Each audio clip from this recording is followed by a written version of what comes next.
Hey everyone. Ever feel like you're constantly battling procrastination? Like there's this invisible force holding you back from getting things done? It's definitely something we all face, isn't it? That urge to just put things off, even when we know we shouldn't. But the good news is, it doesn't have to control our lives. So true. And that's exactly why we're here today. To give you some seriously effective strategies for tackling procrastination, we're taking inspiration from Brian Tracy in his book, Eat That Frog. Yes. Eat That Frog. A classic. I know the title's a bit out there, Right. but trust me, the metaphor is actually quite brilliant. It really is. Yeah. Imagine starting your day by eating a live frog. Okay, maybe let's not dwell on that visual. But I get the point. After that, anything else you do that day would feel easy in comparison. Exactly. It's about tackling your biggest, most important task first.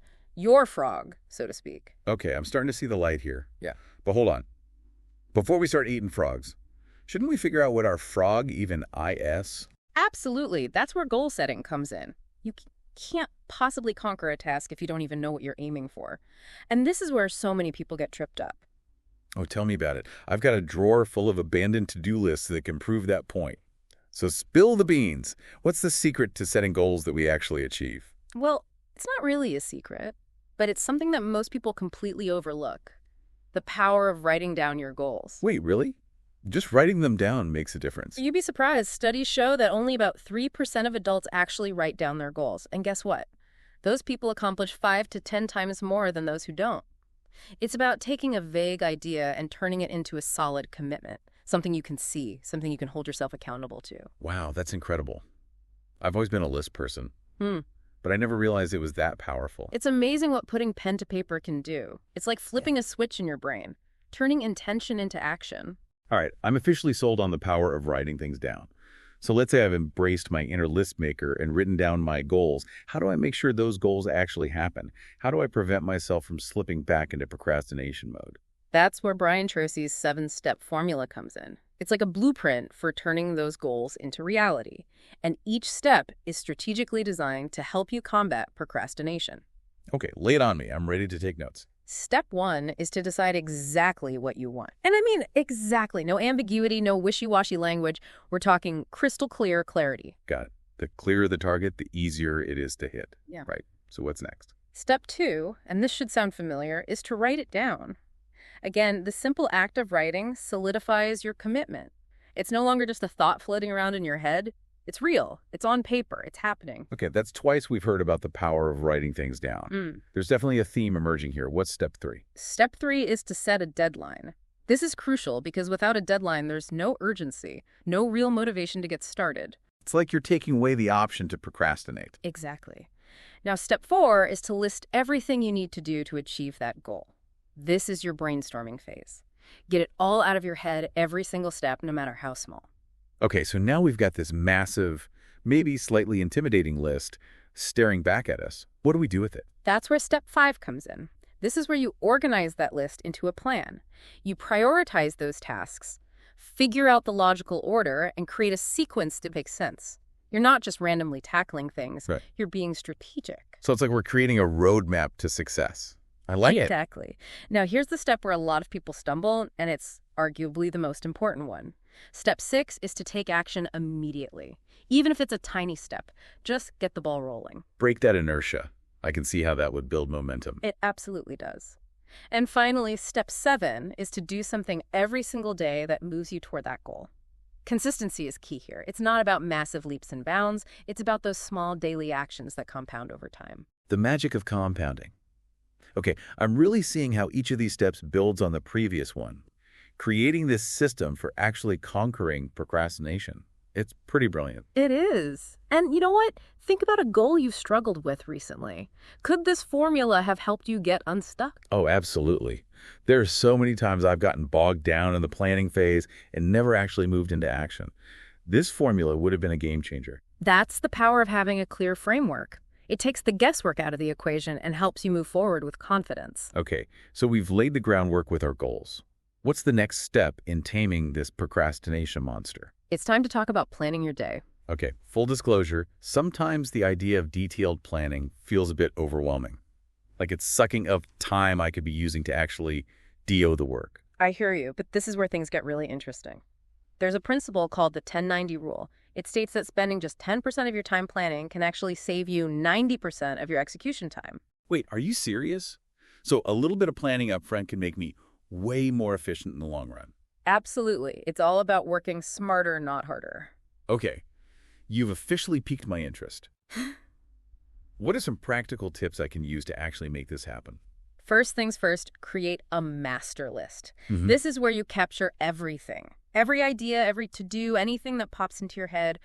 Don't worry about organizing it at this point. Just get it out of your mind and onto paper. I love a good brain dump. So what's next? Then you'll want to break down those big, scary tasks into smaller, bite-sized pieces. Those massive projects are often the ones we procrastinate on most because they feel so overwhelming. That makes sense. A big, hairy task suddenly feels a lot more manageable when you break it down into smaller steps. Exactly. And this is where lists come in. Make daily lists, weekly lists, monthly lists, and stick to them. Always work from a list. It's the key to staying focused and on track. As a list enthusiast, I'm fully on board with that.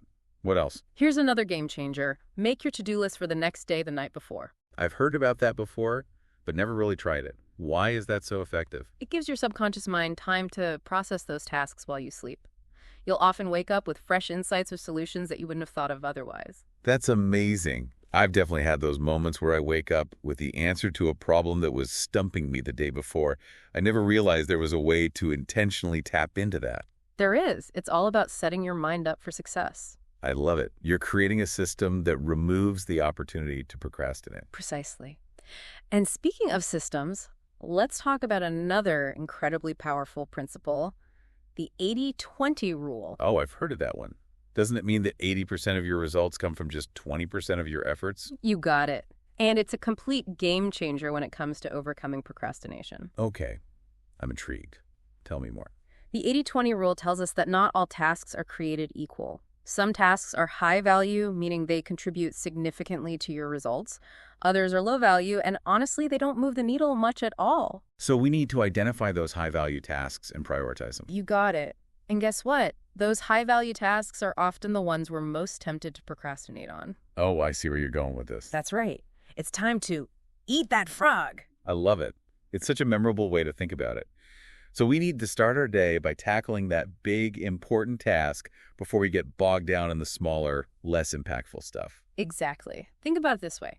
If you have 10 things on your to-do list, 2 of those items are probably worth more than the other 8 combined. Wow, that really puts things into perspective. It does. And it highlights how crucial it is to identify those game-changing tasks and make them your top priority. I'm feeling motivated already.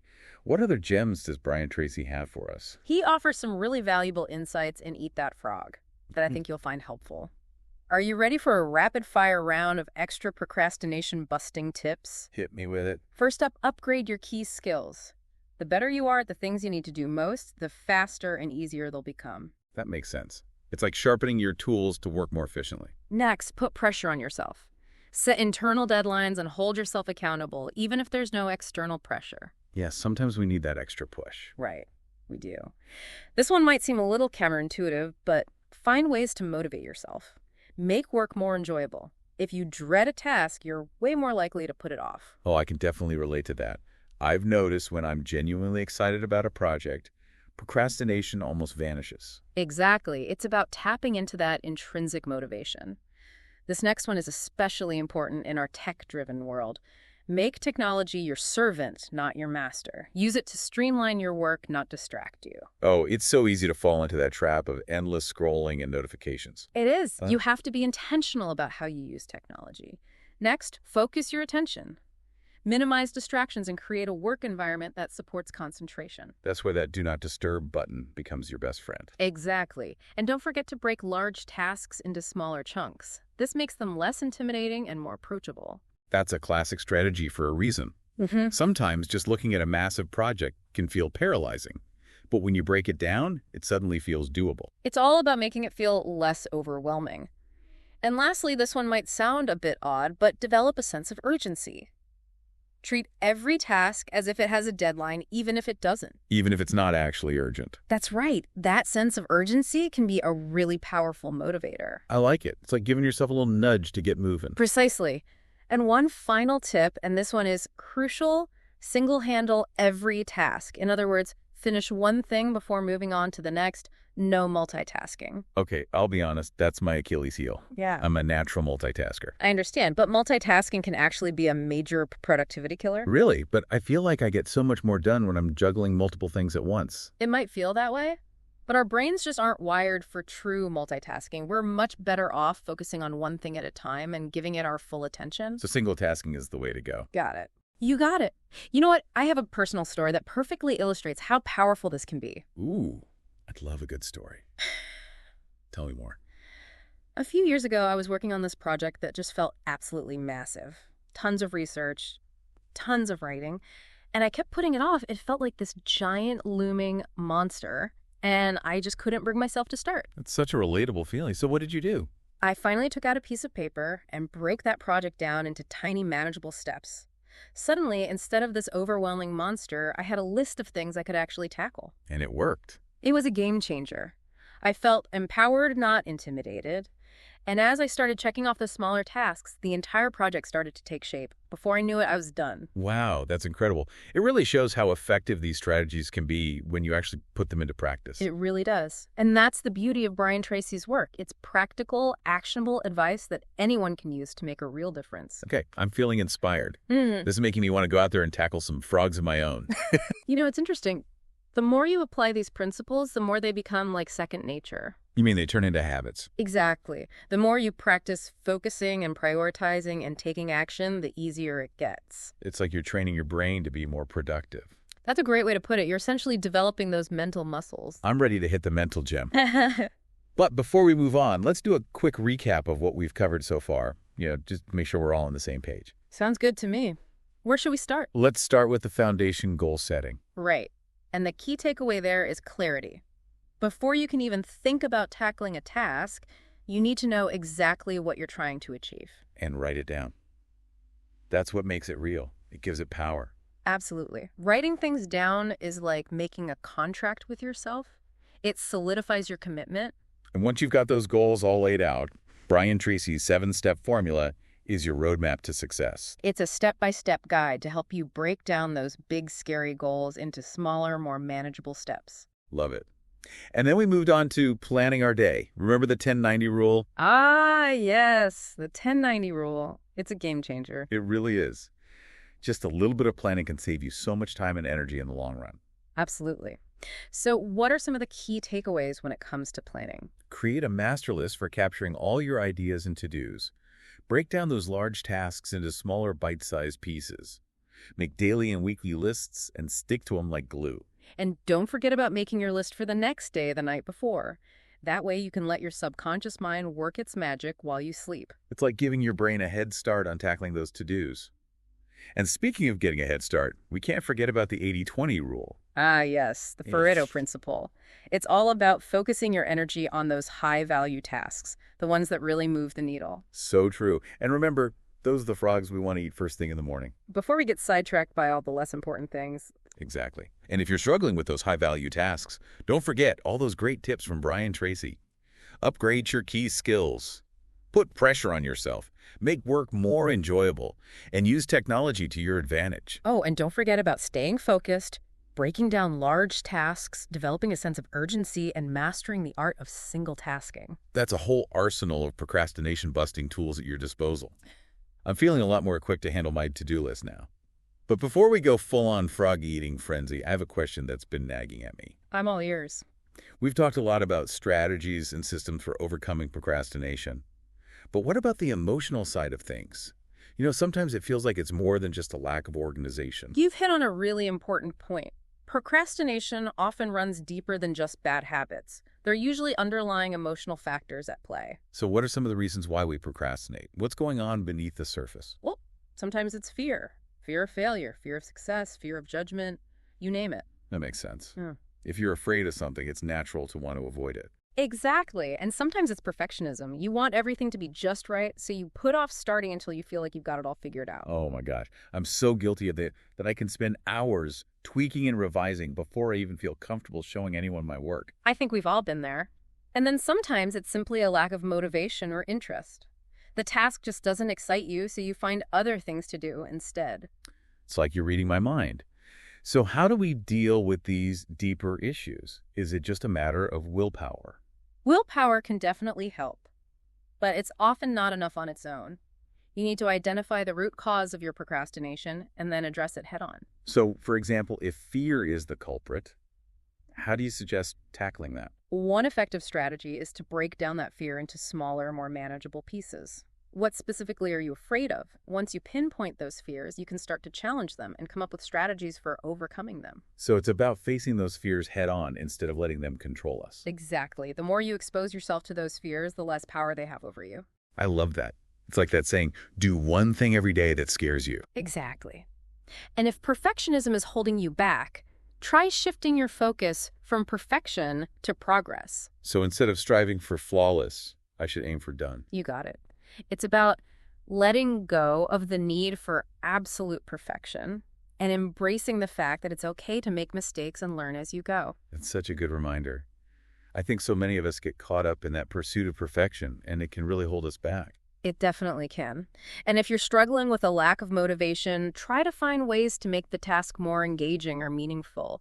Can you connect it to a larger goal or a purpose that you're passionate about? That's such a great point. It's about finding that spark that ignites your inner drive. Precisely. Sometimes all it takes is a little reframing or a shift in perspective. This is so insightful. It's like we've been focusing on the external symptoms of procrastination, but now we're getting to the heart of the matter. I love that analogy. And once you address those deeper emotional issues, you'll find that all those practical strategies and systems we talked about earlier become even more effective. It's like you're clearing the path for those procrastination-busting tools to really work their magic. Exactly. You're removing those internal roadblocks that were preventing you from moving forward. Wow. I'm feeling so inspired and empowered right now. I think I'm finally ready to tackle those frogs head on and say goodbye to procrastination once and for all. That's fantastic to hear. And remember, you're not alone in this.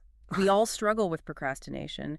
It's a universal human experience. It's so comforting to know that I'm not the only one who deals with this. Sometimes it's easy to feel isolated in your struggles, but knowing that others go through the same thing makes it feel less daunting. It's true. And the more we talk about these challenges openly and honestly, the more we can learn from each other and find solutions that work. We've covered a lot of ground today and given our listeners some amazing tools and insights for overcoming procrastination. We've explored everything from practical strategies and psychological techniques to the emotional aspects of this challenge. And most importantly, we've shown that change is possible. It all comes down to taking that first step, believing in yourself, and committing to the journey. And remember, you don't have to eat the whole frog in one bite. That's right. Start small, build momentum, and celebrate those victories along the way. Okay, everyone. We've reached the end of this part of our journey, but don't worry, there's more to come. Stay tuned for the final part of our exploration of procrastination, where we'll delve even deeper into the art of maintaining momentum and creating lasting change. Okay, we're back and ready to wrap things up. We've explored some powerful strategies for conquering procrastination, but now comes the real challenge. How do we actually make these changes last? How do we turn these ideas into habits? That's the key, isn't it? It's one thing to get all fired up about a new productivity system, but it's another thing entirely to integrate it into your life and make it stick. So true. I've definitely been there. I get all gung-ho for a while, and then I slowly start to slip back into my old ways. What's the secret to actually making these changes last? Well, I think the most important thing is to start small. Don't try to overhaul your entire life in one fell swoop. Choose one or two strategies that resonate with you and focus on implementing those consistently. So, for example, I could start by making a daily to-do list and committing to eating my frog first thing in the morning. Exactly. And remember, it's about building momentum, creating a sense of accomplishment. Once those habits become ingrained, you can gradually add more techniques to your routine. So it's like building a house. You start with a solid foundation and then gradually add the walls, the roof, all the finishing touches. I like that analogy. And just like building a house, it takes time and patience. Be kind to yourself throughout the process. Change doesn't happen overnight. That's so true. I think sometimes we expect to see results immediately. Yeah. And when we don't, we get discouraged. It's like we forget that Rome wasn't built in a day. It's about progress, not perfection. You're going to have setbacks. You're going to have days where procrastination gets the best of you. But it's not about being perfect. It's about learning from those experiences and getting back on track. It's about developing that resilience, right? Yeah. That ability to bounce back from challenges. Exactly. It's about viewing setbacks as opportunities for growth, not as failures. I love that perspective. It's like we're embracing the whole journey, the ups and the downs. Precisely. And along the way, don't forget to celebrate your successes, no matter how small they might seem. Oh, that's so important. It's easy to get caught up in what we haven't accomplished yet and forget to acknowledge how far we've come. Exactly. Celebrating those wins, even the tiny ones, helps us stay motivated and reminds us that we're making progress. Okay, so we've got some great guiding principles here. Start small, be patient with ourselves, embrace those inevitable setbacks, and celebrate our successes along the way. What else can we do to reinforce these new habits? One strategy that I found incredibly helpful is finding an accountability partner. Someone you can share your goals with and check in with regularly. Oh, that's a great idea. It's like having a cheerleader in your corner. Yeah. Someone to keep you motivated and on track. It's also a great way to brainstorm ideas, bounce things off of each other, and share strategies for overcoming challenges. I'm sold. I'm definitely going to find an accountability buddy. Yeah. What other tips do you have for making these changes stick? Make it visual. Create a vision board or a chart where you can actually track your progress. Seeing those goals and accomplishments in a visual format can be really motivating. Oh, I love that. It's like you're turning those goals into a tangible reality. Yeah. Through this constant reminder of what you're working towards. Exactly. It helps you stay focused on the big picture even when you're feeling bogged down in the day-to-day grind. All right, so we've got visual reminders, accountability partners, the power of starting small, being patient with ourselves, embracing setbacks and celebrating our successes. That's quite a toolkit. It is. And, at the end of the day, it all boils down to commitment. Yeah. You have to make that decision that you're ready for a change and then be willing to put in the work. It's about taking ownership of your time, your goals, and your life. Exactly. It's about recognizing that you have the power to create the life you want. A life where procrastination doesn't hold you back. Well, I have to say, I'm feeling incredibly inspired and ready to take action. I think we've given our listeners a lot to think about and some amazing tools for conquering procrastination for good. I agree. We've really explored this from all angles, haven't we? From those practical strategies to the deeper psychological and emotional elements at play. And most importantly, we've emphasized that change is possible. Absolutely. It all starts with that first step, believing in yourself and committing to the journey. And remember, you don't have to eat the whole frog in one sitting. Start with a small bite, build up your momentum, and celebrate your progress every step of the way. So to all our listeners out there, remember this. You have the power to overcome procrastination and create a life that's truly fulfilling and productive. We're here to support you every step of the way. That's it for our deep dive into taming the procrastination monster. We hope you've enjoyed the journey and are feeling ready to go out there and make those dreams a reality. Until next time, keep learning, keep growing, and keep striving to be the best version of yourself.